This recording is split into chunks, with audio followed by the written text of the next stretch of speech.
a man, because when I look at my husband Jesus, who shows me how to be a man and how to treat women, it made me better. At first I was thinking like, well, doesn't this make me less masculine? But it made me even more masculine because I have the perfect example. The reason why we have a lot of men who are losing their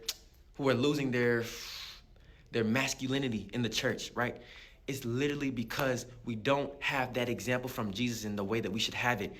Step into a stronger covenant with God. The reason why a lot of women are with men who they say are followers of Christ, but these men don't look anything like Jesus because these women don't know what it is to have Jesus as their husband.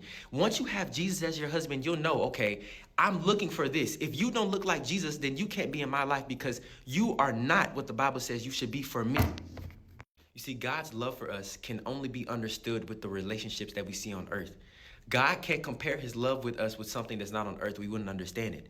So when God says he loves you like a father, he doesn't. He actually loves you more than the father. But because there's only a few relationships on earth that we have, he has to compare it to the relationships that we view love being the highest in. Like the relationships of a father and a son, like the relationship of a husband and a wife, right? So Jesus doesn't love you like a husband. He loves us more than a husband. But since on earth we view the relationship of a wife and a husband as the highest form of love, Jesus has to compare himself to that. But he actually loves you more than a wife, more than a husband, right? But in order for you to step into this role, first you have to acknowledge God as Father to understand that fatherly love. First you have to acknowledge him as Jesus as brother in order to accept that brotherly love. First, you have to acknowledge him as husband to accept that husbandly love, that husband-like love. I'm telling you, don't think of it as something that is making you less of a man or less of a person. Think of it as something that is stepping you into a higher call of God. Like John the Beloved. All the disciples loved Jesus, but it was something about John's love. The John that wrote the book of Revelation, his love for God was very strange. For Jesus, it was very strange. We would see that he would lay on Jesus' chest. He would write the scriptures and say, the disciple whom he loved the most. His relationship with Jesus was a little bit different. And I think that John viewed Jesus like a husband. Not like a husband as in he liked Jesus in that way, but it was so strong that the only way to comprehend it is husband-like love.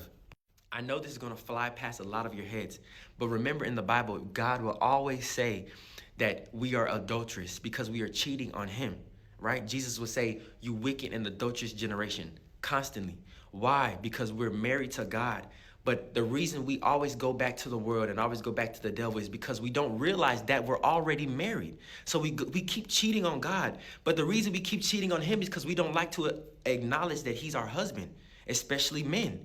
We don't like to acknowledge that relationship with God. It doesn't make you anything less. If anything, it'll make you more.